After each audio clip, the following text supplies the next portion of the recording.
Good morning, students. We are studying 5th unit, Adulthood. We will continue this unit today. And we had started this chapter in last class, Financial Management and Planning. Today, we will continue this chapter. जिन बच्चों ने इस chapter की first video नहीं देखी है वो पहले first video देखेंगे, फिर ये पार्ट सेकंड देखेंगे। आज का जो हमारा टॉपिक है इस चैप्टर में वो है इनकम मैनेजमेंट या फिर आय प्रबंधन। आज हम आय प्रबंधन के बारे में पढ़ेंगे कि आय प्रबंधन क्या होता है। देखिए, जो आय प्रबंधन है, जो हमारी इनकम है, उसको उस प्रक्रिया के रूप में परिभाषित किया जा सकता है जिसमें आय का उचित नियोजन, नियंत्रण तथा मूल्यांकन किया जाता है। यहाँ पर हम अपनी जो इनकम होती है उसको मैनेज करना सीखेंगे कि उसके ऊपर किस तरह से मैनेजमेंट किया जाए। इसका जो मुख्य उद्देश्य होता है वो होता है जो आय के जितने भी हमारे सोर्सेज हैं उनसे हमें पूर्ण सेटिस्फैक्शन प्राप्त करना होता है और आय समान होने के बावजूद किन्हीं दो परिवारों की जो आवश्यकताएं होती हैं और जो इच्छाएं होती हैं वो डिफरेंट होती हैं। इसलिए प्रत्येक परिवार को अपनी जो आवश्यकताएं हैं और अपनी जो इच्छाएं हैं उनको ध्यान में रखकर ही क्या करना चाहिए, जो उनका खर्चा है उसकी प्लानिंग करनी चाहिए। सबकी सेम आवश्यकताएं नहीं होती हैं, सबकी डिफरेंट आवश्यकताएं होती हैं, सबकी डिफरेंट रिक्वायरमेंट्स होती हैं। तो हमें अपनी रिक्वायरमेंट्स के अकॉर्डिंग ही अपने खर्चे की, अपने एक्सपेंडिचर की, अपने व्यय की योजना बनानी चाहिए। वही आय प्रबंधन सफल होता है जिसमें हमारी सभी आवश्यकताओं की पूर्ति हो जाए और उसके बाद भी हम सेविंग भी कर लें। यदि हम अपनी आय प्रबंधन को मैनेज करते हैं तो हम सेविंग भी कर सकते हैं। अब हम देखेंगे बजट। बजट क्या होता है? देखिए, जो बजट होता है, बजट को एक निश्चित टाइम के दौरान जो हमारी अनुमानित आय है और व्यय है उसके रूप में परिभाषित हम कर सकते हैं। जो क्रेग और रश हैं उनके अकॉर्डिंग है कि बजट क्या है? बजट भूतकाल के व्यय, भविष्य के अनुमानित व्यय और जो वर्तमान है उसके मदों पर निश्चित व्यय का लेखा जोखा ही बजट है। तो धन का उचित रूप से उपयोग करना ही बजट बनाना कहलाता है और अपनी जो प्लानिंग है वो उसका एक तरीका ही बजट है। जो हमारी आय है उसको हमने प्लान किया कि कितना हमें किस चीज़ में खर्च करना है और जिससे हमारी सभी आवश्यकताएं भी पूर्ण हो जाएं और उसके बाद हम भविष्य के लिए कुछ सेविंग भी कर लें, उसी को हम बजट कहते हैं। बजट कैसा होना चाहिए? बजट जो है वो हमेशा फ्लैक्सिबल होना चाहिए और रियलिस्टिक होना चाहिए। ऐसा ना हो कि कोई भी उसमें गलत बात ना लिखी हो, यथार्थवादी होना चाहिए। और बजट उस समूह के लिए सूटेबल होना चाहिए जिसके लिए वो बनाया जा रहा है। मीन्स जो ग्रुप है उसकी सभी आवश्यकताएं उस बजट से पूरी होनी चाहिए और बजट प्रक्रिया के संपूर्ण क्रियान्वयन के दौरान उसके जो जितने भी चरण हैं उनके ऊपर कंट्रोल एवं जो उसका मूल्यांकन है वो भी उसकी क्वालिटी के अकॉर्डिंग होना चाहिए। तो आई होप आपको बजट क्लियर हो गया है कि बजट क्या होता है। बजट मीन्स जिसमें हम अपनी आय और व्यय का पूरा ब्यौरा लिखते हैं, उसको बजट कहते हैं। अब हम बजट निर्माण के विभिन्न चरण पढ़ेंगे। Steps in making a budget. जब भी हम बजट बनाएं तो उसमें हमें इन स्टेप्स को फॉलो करना होगा। आप भी अपने घर का बजट जरूर बनाकर देखेंगे और फिर उसके आप फायदे देखेंगे कि आपको कौन कौन से बेनिफिट्स होते हैं। देखिए, जो बजट है उसका सबसे पहला जो चरण होता है वो होता है आवश्यक वस्तुओं एवं सेवाओं की सूची बनाना। जितनी भी घर की आवश्यक वस्तुएं हैं उनकी एक आप सूची बना लें। अब जैसे आवश्यक वस्तुएं कौन सी होती हैं? भोजन संबंधित जितनी भी आवश्यक वस्तुएं होती हैं, फिर उसके अलावा घर की जो केयर करने के लिए जो जो सामान हमें चाहिए, फिर हमारी कपड़े हमें कौन कौन से चाहिए, क्लोथिंग्स, फिर हमें ट्रांसपोर्टेशन के लिए जो खर्चा चाहिए, हमारा जो किराया लगता है ऑटो का, बस का, वो सब आ जाएगा। फिर जो हमारे पर्सनल खर्चे भी कुछ होते हैं वो हो गए। उसके अलावा हमारे मंथली बिल जैसे बिजली पानी का बिल, फ़ोन का बिल, ठीक है। फिर शिक्षा के लिए आपकी ट्यूशन की फ़ीस, स्कूल की फ़ीस कितनी जाती है। फिर चिकित्सा के लिए आपको डॉक्टर के यहाँ कितना देना पड़ता है। और उसके बाद इनकम टैक्स, आपको इनकम टैक्स या फिर आपने यदि कहीं पर कोई अपना LIC प्लान ले रखा है तो उसकी किस्तें कितनी जाती हैं। उसके अलावा बचत भी उसमें एक इम्पॉर्टेंट पार्ट होना चाहिए। इसके बाद इसका सेकंड स्टेप आता है वस्तुओं और सेवाओं की कीमत का अनुमान लगाना।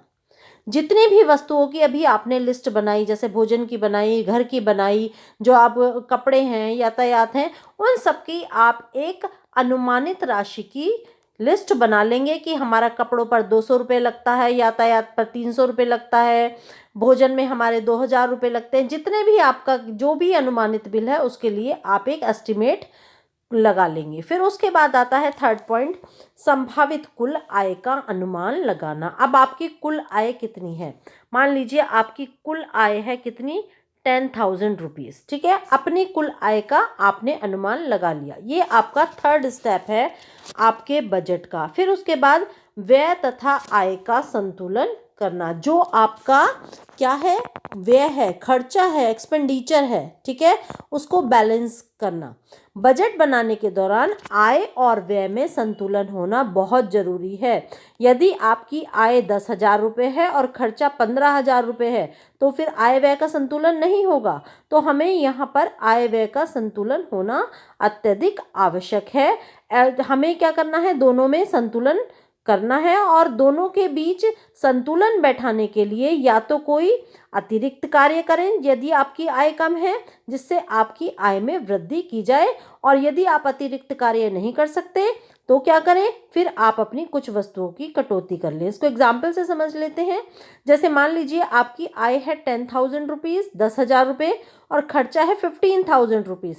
तो आपको 5,000 रुपीज़ और कमाने के लिए क्या करना पड़ेगा, थोड़ा काम और करना पड़ेगा, कोई भी एक पार्ट टाइम जॉब अलग से करनी पड़ेगी। लेकिन यदि आप 5,000 रुपीज़ अलग से अर्न नहीं कर सकते तो जो आपने अभी आवश्यक वस्तुओं की अपनी लिस्ट बनाई थी उसमें से आप 5,000 रुपीज़ तक के क्या कर देंगे, सामान हटा देंगे, क्योंकि आपके पास उतना पैसा नहीं है।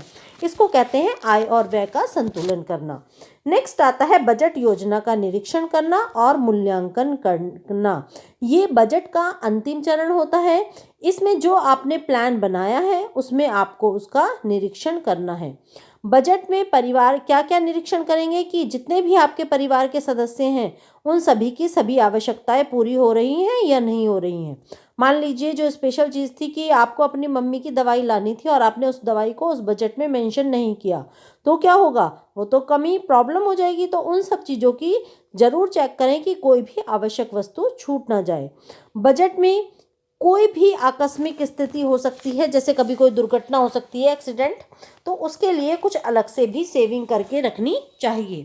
फिर उसके बाद आप क्या करेंगे, आपके अंदर सभी जितने भी टैक्सेस होते हैं और जितने भी बिल आपके पास हैं उन सब का पेमेंट आप कर पाएंगे या नहीं, ये भी ज़रूर चेक करेंगे। और राष्ट्रीय और अंतर्राष्ट्रीय आर्थिक परिस्थितियां, जैसे महंगाई बढ़ गई है, उन सबको भी आप उसमें ज़रूर मेंशन करेंगे।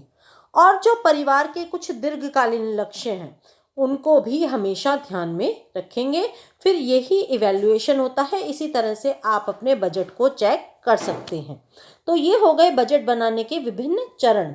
इसके बाद हम लेते हैं पारिवारिक बजट की योजना बनाने के लाभ। यदि आपने अपना बजट बना लिया तो उसके क्या क्या लाभ होंगे।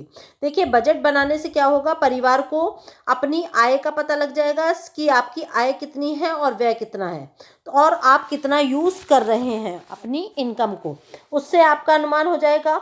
और विभिन्न जितने भी आपके कार्य हैं उनके लिए आपको राशि का, जो भी आपकी अनुमानित राशि है और कुल आय है, उसका बैलेंस पता लग जाएगा। बजट बनाने से परिवार को ये जानने में भी मदद मिलती है कि उन्हें किस काम के लिए कौन से खर्चे को प्राथमिकता देनी है और किस काम से वहाँ से वो अपने खर्चे को बचा सकते हैं। ठीक है, तो इससे क्या होगा, इससे धन के अपव्यय को रोका जा सकता है। और ये दीर्घकालीन जो लक्ष्य होते हैं उनको प्राप्त करने में मदद करता है।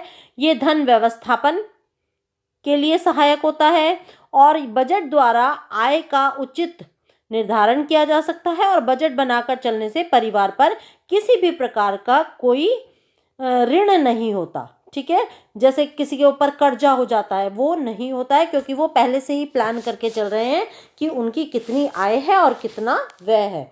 तो बजट बनाने के बहुत सारे लाभ हैं। इसके बाद हम देखते हैं धन प्रबंधन में नियंत्रण, कंट्रोल इन मनी मैनेजमेंट। किस तरह से आप अपने धन प्रबंधन में नियंत्रण कर सकते हैं। इसके लिए धन प्रबंधन में हम दो तरह से नियंत्रण कर सकते हैं, कंट्रोल कर सकते हैं। सबसे पहले ये चेक करें कि कितने अच्छे ढंग से आपने जो योजना बनाई है वो कितने अच्छे ढंग से आगे बढ़ रही है। फिर दूसरा है, यदि कहीं पर आपको लगता है कि उसमें कुछ गलतियां हो गई हैं तो उसमें आप चेंज कर सकते हैं। ये हो गया धन प्रबंधन में नियंत्रण। इसके बाद हम लेते हैं कि ये जांचना कि योजना कितने अच्छे ढंग से आगे बढ़ रही है तथा कहाँ पर उसमें हमें एडजस्टमेंट की आवश्यकता है। तो इसके लिए सबसे पहले हम लेते हैं मानसिक तथा यांत्रिक निरीक्षण और फिर करेंगे रिकॉर्ड तथा लेखा जोखा। तो सबसे पहले हम लेते हैं मानसिक तथा यांत्रिक निरीक्षण। मानसिक तथा यांत्रिक निरीक्षण में क्या डिफरेंस है। मानसिक निरीक्षण तो उसे कहते हैं कि मान लीजिए किसी गृहिणी को 10,000 रुपये मिले हैं घर का खर्चा चलाने के लिए। अब 10,000 रुपये की रकम उसे बहुत बड़ी दिखाई देती है और घर के बाकी सदस्यों को भी बहुत बड़ी रकम दिखाई देती है, लेकिन जब उसे उस 10,000 रुपये में घर के जितने भी सदस्य हैं उनकी सभी की आवश्यकताओं को ध्यान रखना पड़ता है और उसके साथ साथ घर का सभी सामान जैसे राशन, दूध, फल, सब्जी, बच्चों की किताबें, उसके अलावा बिजली का बिल या फिर अन्य कोई बिल और अन्य किस्तें जो देनी पड़ती हैं वो सब उसके अंदर ध्यान में रखनी पड़ती हैं और इस प्रकार से उसे मैनेज करना पड़ता है कि सभी वस्तुएं 10,000 रुपये के अंदर आ जाए। और यदि 10,000 रुपये के नहीं अंदर वो सारा खर्चा नहीं कर पाती तो क्या कहते हैं उसको कुछ चीज़ों में कटौती करनी पड़ती है। अब आता है यांत्रिक निरीक्षण। यांत्रिक निरीक्षण में क्या होगा। यांत्रिक निरीक्षण का मतलब है कि उसने एक पर्स में 10,000 रुपये रख दिए हैं और वहाँ से उसे निकाल कर उन 10,000 रुपये में से जितनी उसकी आवश्यकताएं हैं वहाँ से उन सब चीज़ों के लिए पे करती रहती है और उसके अलावा साथ में जितने बिल होते हैं उसके लिए उसने पहले से ही अलग से पैसे रख दिए हैं। अब इसके बाद नेक्स्ट पॉइंट लेते हैं हम रिकॉर्ड तथा लेखा जोखा। Records and accounts. रिकॉर्ड्स तथा अकाउंट से मीनिंग है कि उसके जितना भी घर का अकाउंट है उसको वो किसी पेपर पर वर्गीकृत कर ले, रिकॉर्ड कर ले और घर के खर्चों का लेखा जोखा बहुत साधारण प्रकार से या तो दैनिक खर्चे का या फिर साप्ताहिक या मासिक के आधार पर वो दर्ज करें। और इसके अतिरिक्त यदि किसी विशेष परिस्थिति है या फिर कोई स्पेशल फंक्शन है वहाँ पर धन खर्च किया जाता है तो ऐसे में उससे संबंधित सभी बातों को ध्यान में रखें और उस मंथ में जिस मंथ में अन्य आवश्यकताएं पूरी करनी है अन्य खर्चों से कटौती करके लेखा जोखा तैयार करें। इसका लेखा जोखा मंथली भी रखा जा सकता है, साप्ताहिक भी रखा जा सकता है और दैनिक भी रखा जा सकता है। ये बहुत ही फ्लैक्सिबल मेथड है कि यदि कहीं पर किसी महीने में अलग तरह से खर्चा है या फिर कोई चीज़ है तो वहाँ से हटाकर अन्य चीज़ों में पे किया जा सकता है। इस तरह से लिस्ट बनाई जा सकती है। मान लीजिए इस तरह से लिस्ट बनाई, यहाँ पर डेट डाल दी कि कौन सी डेट है, फिर यहाँ पर सारे एक्सपेंसेस लिख दिए, भोजन, खाद्य पदार्थ, दूध, फल और सब्जी, खाना जो भी कुछ आया यदि रेस्टोरेंट से मंगाया है तो। उसके बाद ये तो हमारा नंबर 1 पॉइंट पे हो गया। उसके बाद फिर हमने नंबर 2 लिया, उसमें हमने क्या किया, उसमें हमने आवास से रिलेटेड लिख दिया कि आपकी हाउसिंग के कौन कौन से एक्सपेंसेस हैं, जैसे किराया हो गया, मरम्मत हो गई घर की, ऋण हो गया, ये सारे एक्सपेंसेस हो गए। फिर उसका खर्चा लिख दिया कि कितना उसमें अमाउंट पे हुआ, ठीक है। फिर उसका योग कर दिया लास्ट में। फिर थर्ड में हमने क्या किया, वस्त्र, जैसे बच्चों के कपड़े, बड़ों के कपड़े, स्कूल की वर्दी, ये सब ले लिया। फिर हमने 4th पॉइंट लिया, 4th में हमने शिक्षा से रिलेटेड बच्चों की फीस, कॉपी, किताबें जो भी कुछ है। फिर 5th नंबर पे हमने मेडिकल ले लिया और 6th नंबर पे यदि हमारी कोई अन्य रिक्वायरमेंट है तो हम उस तरह से लेकर अपना पूरा पत्रक बना लेंगे और जिसमें हमारा पूरा रिकॉर्ड मंथ का रिकॉर्ड हो जाएगा। उसके बाद अब हम लेते हैं घरेलू हिसाब किताब रखने के लाभ। यदि कोई व्यक्ति अपने घर का घरेलू हिसाब किताब रखता है तो उसे कौन कौन से लाभ होते हैं। देखिए, घरेलू हिसाब किताब रखने के बहुत सारे लाभ होते हैं। जैसे एक्स्ट्रा खर्चों से बचा जा सकता है, हम फालतू खर्चा करेंगे ही नहीं। और घरेलू हिसाब किताब रखने से इस बात का पता रहता है कि कौन सी वस्तु कौन से हफ्ते में और कौन से महीने में किस भाव पर खरीदी गई थी, जिससे हमें बाजार के भाव की का पूरा अंदाजा रहता है और हम उसकी तुलना भी कर सकते हैं। रिकॉर्ड रखने से क्या होता है, कुछ तरीकों के लिए जैसे बिल हैं, रसीदें हैं, इनकी आवश्यकता भी पड़ती है, जो हमें एक समय पर यदि उनकी आवश्यकता हो तो वो हमारी काम आ जाती हैं। और इसका हिसाब किताब रखने से जो हमारी अनिवार्य आवश्यकताएं हैं और विलासिता संबंधी आवश्यकताएं हैं, उन पर हम खर्च को जान सकते हैं। यदि किसी व्यक्ति को इन खर्चों का ज्ञान ना हो तो वह अक्सर क्या करता है, विलासिता संबंधी जो आवश्यकताएं होती हैं उन पर अधिक खर्च कर देता है और जो परिवार की अन्य आवश्यकताएं होती हैं वो अधूरी रह जाती हैं। तो इसमें हमें हिसाब किताब रखने में आसानी रहती है और हम अपव्यय से बच सकते हैं। घरेलू हिसाब किताब लिखने से आय और व्यय के बीच का हमें अंतर भी पता लग जाता है और नियमित रूप से हिसाब किताब रखने से हमें इस बात का पता रहता है कि परिवार के पास कितना धन शेष बचा है और कितने दिन हम भी बचे हैं जिसमें हमें इतने समय में इतने पैसे से पूरे घर का खर्चा करना है। उधार लेने की हमारी आदत खत्म हो जाती है। हम ऋणी नहीं बनते हैं, किसी के पैसे की हमें देने की चिंता नहीं रहती है और महीने के अंत में जो हमारी विभिन्न आवश्यकताएं हैं उन पर किए गए खर्चों को जोड़कर हम मासिक व्यय अपना कर जान सकते हैं, जिससे परिवार की कुल आय और व्यय के बीच में हम अंतर को समझ सकते हैं। इसके बाद आता है सेकंड पॉइंट, जहां आवश्यकता हो वहीं उचित फेरबदल करना, adjusting and evaluating wherever necessary. समायोजन सीखेंगे हम इसमें और इवेल्युएशन सीखेंगे। 2 पॉइंट पढ़ेंगे। सबसे पहले हम लेते हैं समायोजन या फिर एडजस्टिंग। योजना को सही दिशा में रखने के लिए आवश्यकता पड़ने पर हमें योजना का क्या करना है, एडजस्टमेंट करना बहुत जरूरी है। योजना के एडजस्टमेंट की आवश्यकता हमें तब पड़ती है जब हमारी कोई योजना पूरी नहीं हो पाती है।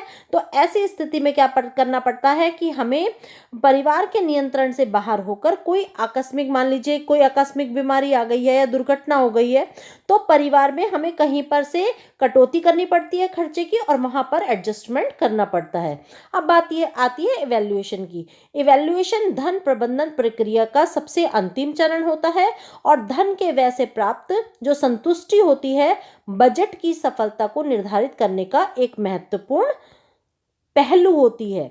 इसमें हमें व्यय किए गए धन का उचित मूल्य प्राप्त करना, जो ड्यू डेट है उससे पहले सारे बिल हम अदा कर देते हैं और भविष्य के लिए हम सेविंग कर सकते हैं, जिससे हमें यदि कोई हमारे ऊपर अचानक से विपदा आ जाए तो उसमें भी हमारी वो काम आ जाती है। तो ये हो गया हमारा। इसके बाद हम लेते हैं सेविंग्स। ये सेविंग्स क्या है, देखिए बच्चे, सेविंग्स आप भी सेविंग करते हैं। मान लीजिए आपको 10 रुपये मिले हैं खर्च करने के लिए, तो आपने मान लीजिए 8 रुपये खर्च कर दिए। आपकी मम्मी ने आपको 10 रुपये दिए थे और 10 रुपये में से आपने 8 रुपये खर्च कर दिए, आपके पास 2 रुपये बच गए। अब 2-2 रुपये रोज करके भी जोड़ते हो तो आपके पास 60 रुपये महीना इकट्ठे हो जाते हैं और आप इन 60 रुपये को क्या करते हो, अपने पर्स में बंद करके या फिर अपनी अलमारी में बंद करके रख देते हो। ये आपकी सेविंग कहलाती है। यहाँ पर हम 2 चीज पढ़ेंगे, एक सेविंग पढ़ेंगे और एक इन्वेस्टमेंट पढ़ेंगे। ठीक है, दोनों में अंतर है, अंतर को ध्यान से समझेंगे। सबसे पहले हम लेते हैं बचत या फिर सेविंग। पारिवारिक आय का वह अंश जो भविष्य को सुरक्षित रखने के लिए परिवार की कुल आय में से बचाता है, बचत कहलाता है। अभी अभी आपको बताया है, आय माइनस व्यय इज इक्वल टू बचत। आय कितनी है, आय 10 रुपये है, खर्च आपने कितने किए, 8 रुपये किए, बचे आपके पास कितने, 2 रुपये। तो 2 रुपये आपकी क्या हो गई है, 2 रुपये आपकी बचत हो गई। ठीक है, तो ये बचत किस लिए होती है, यदि भविष्य में हमारे ऊपर कोई भावी आवश्यकता आ जाए तो उसकी पूर्ति के लिए हम बचत करने लगते हैं। और हमारी जो अर्थव्यवस्था है उसके अस्तित्व एवं विकास के लिए भी बचत जरूरी होती है, क्योंकि बचत में पूंजी का संचय किया जाता है और बचत की गई पूंजी जब बैंकों में और अन्य वित्तीय संस्थाओं में जमा कराई जाती है तो वह बैंक क्या करता है, व्यापार के इच्छुक लोगों को ब्याज पर पैसा देता है, जिससे हमारी अर्थव्यवस्था का चक्र मजबूत होता रहता है। अब हम देखते हैं इसके बाद बचत निम्न कारकों पर निर्भर करती है। कौन कौन से कारक हैं जिन पर बचत निर्भर करती है? एक करती है बचत करने की क्षमता, हमारी बचत करने की एबिलिटी, और एक करती है बचत करने की इच्छा कि हमारी कितनी बचत करने की इच्छा है। बचत करने की क्षमता से मतलब है कि प्रति व्यक्ति आय, जिन परिवारों की प्रति व्यक्ति आय अधिक होती है वो निम्न प्रति व्यक्ति आय वाले व्यक्तियों की अपेक्षा अधिक बचत कर लेते हैं। और परिवार बचत करने की इच्छा परिवार के दीर्घकालीन लक्ष्यों पर निर्भर करती है। इसके अलावा बचत की इच्छा इस बात पर निर्भर करती है कि परिवार के सदस्य अपनी भविष्य की आवश्यकताओं को पूरा करने के लिए किस हद तक अपनी वर्तमान आवश्यकताओं का त्याग कर सकते हैं। तो ये हमारी हो गई बचत करने की इच्छा और बचत करने की क्षमता। अब हम इसके बाद लेते हैं बचत का महत्व। जो हमने बचत की है उसकी इंपॉर्टेंस क्या है? इंपॉर्टेंस ऑफ सेविंग देखिए सबसे पहले इसकी आवश्यकता, बचत का महत्व ये है कि इसकी सबसे पहले है पारिवारिक आवश्यकताओं की पूर्ति। यदि अचानक से कोई हमारे ऊपर विपदा आ जाती है तो उस समय पर पारिवारिक आवश्यकताओं की पूर्ति हो जाती है। जैसे मान लीजिए विवाह है, ठीक है, या आपका आज घूमने जाने का मन कर रहा है तो उसमें आपका अधिक खर्चा हो जाता है, ठीक है। उसके अलावा आपका कुछ स्पेशल खाने का मन कर रहा है, रेस्टोरेंट से मंगाकर खाने का मन कर रहा है, तो यहाँ पर जो भी परिवार की आवश्यकताएं होती हैं वो पूरी हो जाती हैं। तो इसीलिए बचत की बहुत इंपॉर्टेंस होती है। दूसरा आता है आकस्मिक आवश्यकता। आकस्मिक आवश्यकताओं से मतलब क्या होता है? कोई अचानक से एक्सीडेंट हो जाए या शरीर असमर्थता हो जाए, कोई गंभीर रोग हो जाए, उस समय पर जो पैसा काम आता है वो बचत का ही काम आता है। मितव्ययता की आदत, यदि हमें एक बार पैसा जमा करने की आदत पड़ जाए तो वो क्या होती है, तो हम क्या करने लगते हैं, सोच समझकर पैसा खर्च करने लगते हैं, हम अनावश्यक खर्चे नहीं करते। उच्च जीवन स्तर, यदि हम बचत करते हैं तो बचत की गई धनराशि से कुछ महंगी भौतिक वस्तुएं जैसे कार, मकान, ये खरीद कर हम अपना जीवन स्तर उच्च कर सकते हैं। फिर आती है मनोवैज्ञानिक सुरक्षा। यदि हमने बचत कर रखी है तो हमें मेंटली रूप से क्या रहती है, किसी प्रकार की कोई टेंशन नहीं रहती है और हम मेंटली रूप से प्रिपेयर रहते हैं कि यदि अचानक से हमारे ऊपर कोई विपदा आ गई तो हम उसका सामना कर लेंगे। वृद्धावस्था में आर्थिक सुरक्षा, यदि हमने पैसा करके बहुत सारा पैसा जमा कर रखा है अपने पास, और तो हमें क्या सुरक्षा रहती है कि हमें वृद्धावस्था में किसी प्रकार की कोई प्रॉब्लम नहीं होगी। नेक्स्ट आता है बचत से आय में वृद्धि होती है। यदि हमने बचत की है तो हमारी इनकम में भी वृद्धि होने लगेगी। कैसे होगी? बचत की गई राशि के उचित विनियोग से हम उसका विनियोग करेंगे, इन्वेस्टमेंट करेंगे। जैसे हमने बैंक में रख दिया तो वहां से हमें क्या मिलने लगेगा, ब्याज मिलने लगेगा। तो इससे हमारी आय में वृद्धि हो जाती है। आमदनी बंद होने पर आर्थिक निर्भरता के लिए, मान लीजिए कोई व्यक्ति रिटायर हो गया है, रिटायर होने के बाद उसकी सैलरी बंद हो गई है तो वहां पर भी उसकी बचत काम आती है। व्यय पर नियंत्रण, यदि हम बचत करते हैं तो हम अनावश्यक खर्चों पर कंट्रोल कर सकते हैं। ये हो गया बजट का महत्व। अब हमने अभी तो बचत पढ़ी थी, सेविंग्स पढ़ी थी, अब हम इन्वेस्टमेंट पढ़ेंगे जिसको हिंदी में विनियोग कहते हैं। मैंने पहले भी आपको बताया था कि बचत और इन्वेस्टमेंट में डिफरेंस है। बचत क्या है, आपने पैसे लिए और पर्स में बंद करके अलमारी में करके रख दिए, तो वहां पर यदि आपने 10 रुपए बचाए थे तो वो 10 ही निकलेंगे, चाहे आप 10 साल बाद निकालो। लेकिन जो विनियोग है, विनियोग में क्या है, आय का वह भाग जो हम किसी योजना अथवा किसी व्यवसायिक संस्था में लगाते हैं और जिस पर हमें ब्याज भी प्राप्त होता है, उसे विनियोग कहते हैं। आपने अपने 10 रुपए को बैंक में डाल दिया तो उस पर इंटरेस्ट भी आपको मिलेगा। यदि आप 10 साल बाद निकालोगे तो वो विद इंटरेस्ट आपको प्राप्त होंगे, यानी कि आपके 10 रुपए बढ़ गए, 10 नहीं रहे, अब या तो 12 हो गए या 14 हो गए, ठीक है, उस पर इंटरेस्ट लगता चला गया, उसको हम विनियोग कहते हैं। तो this is the difference between saving and investment. अब हम लेते हैं इन्वेस्टमेंट हम कितने तरीके से कर सकते हैं। देखिए, निवेश 2 परिसंपत्तियों के रूप में हो सकता है। एक होती हैं वित्तीय परिसंपत्तियां, ठीक है, और एक होती हैं भौतिक परिसंपत्तियां। वित्तीय मीन्स फाइनेंशियल एसेट्स और भौतिक मीन्स फिजिकल एसेट्स। सबसे पहले हम लेते हैं वित्तीय परिसंपत्तियां या फिर फाइनेंशियल एसेट। जो हमने बचत की है उसको हम बैंक खाते में, डाकघर में, किसी साख समिति में, संस्था में, शेयर में या किसी बीमा पॉलिसी में लगाएं तो इसके बाद हमें क्या वित्तीय परिसंपत्तियों का निर्माण होता है और इससे हमें वित्तीय सुरक्षा प्राप्त होती है। ये तो हो गई फाइनेंशियल एसेट्स। और उसके बाद भौतिक एसेट्स लेते हैं, फिजिकल एसेट्स। इसमें क्या होता है, इसमें हम अपनी बचत को भूमि में, संपत्ति में, घर में, सोना खरीदते हैं यदि हम गोल्ड, या फिर कोई अपने घर का सामान खरीदते हैं उसमें हम अपनी बचत का इस्तेमाल करते हैं। इस प्रकार का निवेश आर्थिक रूप से किसी प्रकार का प्रोडक्टिव तो नहीं होता है, लेकिन इसके बाद भी हमारे पूंजी निर्माण भी इससे नहीं होता है, लेकिन इसका लाभ हमें लंबे समय तक मिलता है। ठीक है। उसके बाद हम निवेश के लाभ देखेंगे कि यदि हम इन्वेस्टमेंट करते हैं तो इन्वेस्टमेंट से हमें क्या क्या लाभ होते हैं। इन्वेस्टमेंट करने से हमें बहुत सारे लाभ होते हैं। यदि हम सोच समझकर इन्वेस्ट करते हैं तो हमारे धन में वृद्धि होती है। यदि आप अपना धन निवेश नहीं करते हैं, उसे केवल आप संचित करके अलमारी में बंद करके रख देते हैं, तो आपके पैसे की कीमत उतनी ही रहती है, आपके पैसे की कीमत बढ़ती नहीं है। ठीक है। उसके अलावा यदि आप समझदारी से निवेश करते हैं तो अपने धन की आप क्या कर सकते हैं, पूंजी में वृद्धि कर सकते हैं।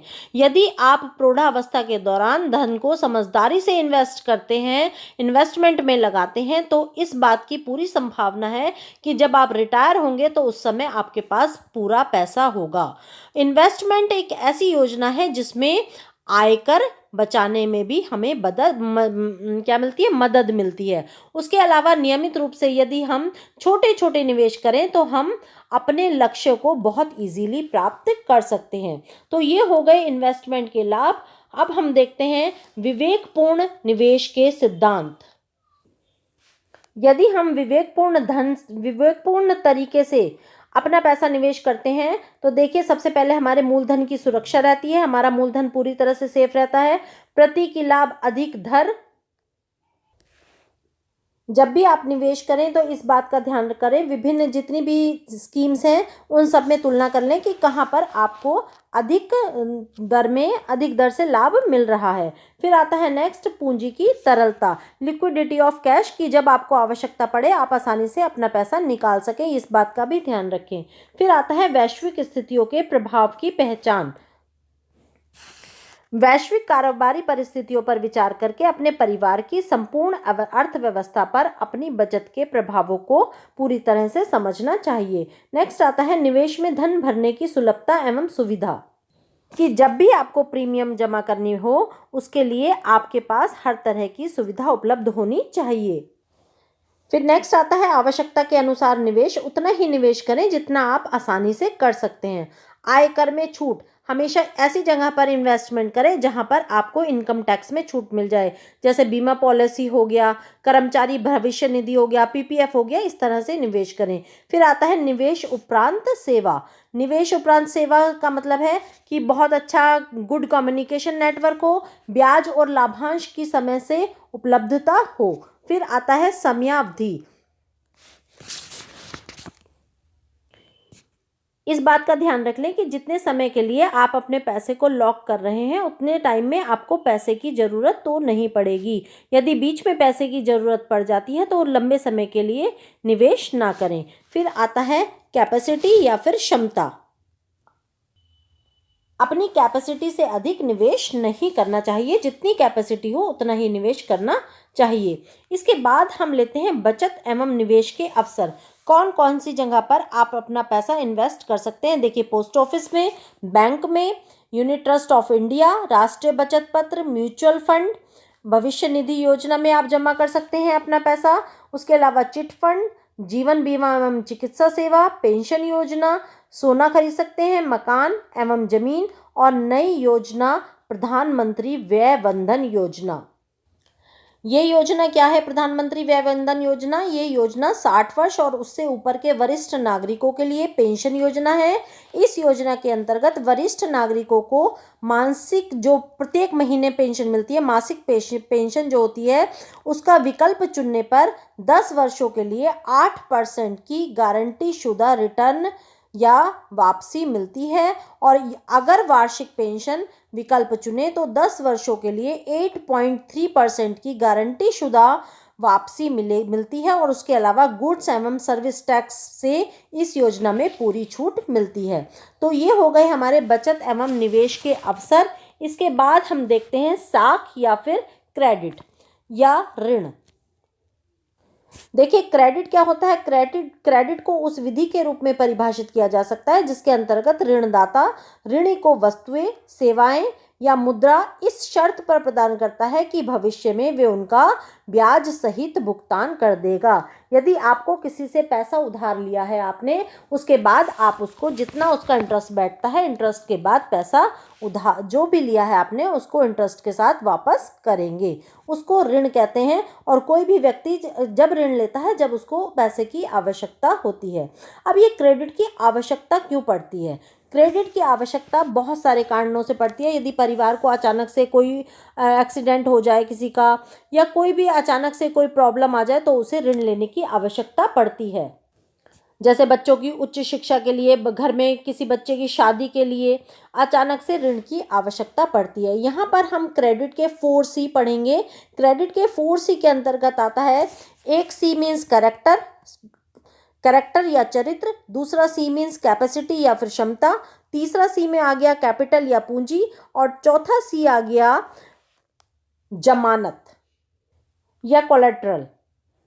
सबसे पहले हम लेते हैं चरित्र। चरित्र का मतलब क्या है? चरित्र का मतलब है कि ऋण लेने वाला व्यक्ति की ऋण वापसी की इच्छा से है, कि उसके लिए ऋण वापस करना उसकी सोच से कहीं अधिक असुविधाजनक क्यों ना हो, उसको ऋण वापस वो करेगा। दूसरा C आ गया यहाँ पर कैपेसिटी, कि उसकी आय कितनी है और उसका व्यय कितना है। तो आय और व्यय के बीच का अंतर, या उसको ही कैपेसिटी या फिर क्षमता कहते हैं। तीसरे आ गया पूंजी। पूंजी का मीनिंग है कैपिटल। कैपिटल मीन्स ऋणी जो व्यक्ति है या कंपनी है उसकी कुल पूंजी से है, जो कि ऋण की कुल रकम से अधिक होनी चाहिए, जो भी उसकी कैपिटल है। यदि ऋणदाता को अपने ऋण की ब्याज सहित अदायगी का विश्वास रहे और यदि ऋणी व्यक्ति की आय ऋण चुकाने के लिए पर्याप्त नहीं पड़ती है, तो ऋणदाता उसकी पूंजी के माध्यम से अपने ऋण की वसूली कर सकता है। मान लीजिए किसी व्यक्ति ने ऋण ले लिया और उसकी फिर जो उसने पूंजी दिखाई थी, और तो क्या होगा, वो उसकी पूंजी को, जो भी मकान उन्होंने दिखाया था, वो उसको ऋण की जगह पर ले सकते हैं। फिर आता है जमानत किसने की है, कोलेट्रल कौन है।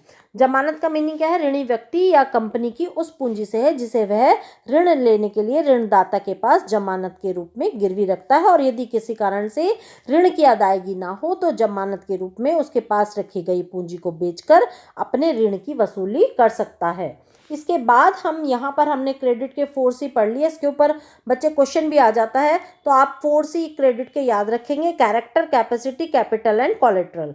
अब हम ऋण के स्रोत देखते हैं। कौन कौन से ऋण के स्रोत हैं? देखिए, वाणिज्यिक बैंक, सहकारी बैंक, उसके अलावा कृषि बैंक, क्रेडिट संघ, ठीक है, और ये ऋण लेने के मुख्य स्रोत हैं। इनके अतिरिक्त यदि व्यक्ति किसी NGO से भी का सदस्य है तो फिर वह अपने वहाँ उस समूह से भी ऋण ले सकता है। अब आता है ऋण लेते समय कौन कौन सी बातों को ध्यान रखना चाहिए। कोई भी व्यक्ति जब ऋण ले तो तभी ले यदि उसको आवश्यकता है, तो अन्यथा ऋण नहीं लेना चाहिए। ऋण लेते समय इस कुछ बातों का ध्यान रखें। किसी भी वस्तु को या सेवा के लिए ऋण लेते समय वस्तु और सेवा से प्राप्त सेटिस्फैक्शन होता है उस पर विचार नहीं करना चाहिए, बल्कि ऋण के भुगतान के लिए पारिवारिक बजट में किए गए जो भी उसके समायोजन हैं उनके विषय में अच्छी तरह से सोच विचार कर लेना चाहिए। ऋण केवल तभी तक उपयोगी साधन माना जाता है जब उसकी अदायगी व्यक्ति और परिवार की क्षमता में हो। बिना सोचे समझे ऋण कभी भी नहीं लेना चाहिए। परिवार और कंपनी दोनों के लिए यदि बिना सोचे समझे ऋण ले लिया जाता है तो वह एक आर्थिक समस्या बन जाता है। जहां तक संभव हो ऋण लेने से बचना चाहिए, यदि बहुत ही आवश्यक हो तभी ऋण लेना चाहिए। तो बच्चों, यहाँ पर हमने इस चैप्टर का ये सेकंड पार्ट पढ़ लिया है। यदि आपने फर्स्ट पार्ट नहीं देखा है तो पहले फर्स्ट पार्ट देखेंगे तभी सेकंड पार्ट देखेंगे, तो आपको पूरा चैप्टर क्लियर हो जाएगा। अब हम आज का क्विज लेते हैं। आज के क्विज का हम सबसे पहले फर्स्ट क्वेश्चन लेते हैं। फर्स्ट क्वेश्चन है हमारा, लेखा जोखा किसके सोपान है? बैंक खाता, बजट, आय या फिर व्यय। यहाँ पर आपके पास 4 ऑप्शन है, ए बी सी डी। जो भी आंसर सही है वो आप आंसर कमेंट बॉक्स में करेंगे। यदि आपने वीडियो देखी है तो आप आंसर तुरंत कर देंगे। इसके बाद हम आज का सेकंड क्वेश्चन लेते हैं। आज का सेकंड क्वेश्चन है हमारा, कार्यस्थल पर कार्य करने के फलस्वरूप कुछ लाभ जैसे वर्दी, ड्राइवर, घर इत्यादि को क्या कहते हैं? आय की संपूर्ति, फ्रिंज बेनिफिट या फिर बचत या फिर आय। आप कमेंट बॉक्स में आंसर करेंगे जो भी क्वेश्चन का आंसर है। A B C D 4 option आपके पास हैं। इसके बाद हम थर्ड क्वेश्चन लेते हैं। थर्ड क्वेश्चन है हमारा, किस योजना में मूलधन सुरक्षित रहता है? कौन सी योजना है? राष्ट्रीय बचत पत्र, निश्चित अवधि जमा खाता, लोक भविष्य निधि या फिर उपरोक्त सभी। ठीक है बच्चे, जहां पर हमारा पूरा धन सुरक्षित रहता है। तो अब आप इसका आंसर भी कमेंट बॉक्स में करेंगे। और अब हम इस चैप्टर को आज यहीं ख़त्म करते हैं। नेक्स्ट चैप्टर में अब हम नेक्स्ट वीडियो के साथ फिर मिलेंगे। थैंक यू बच्चों।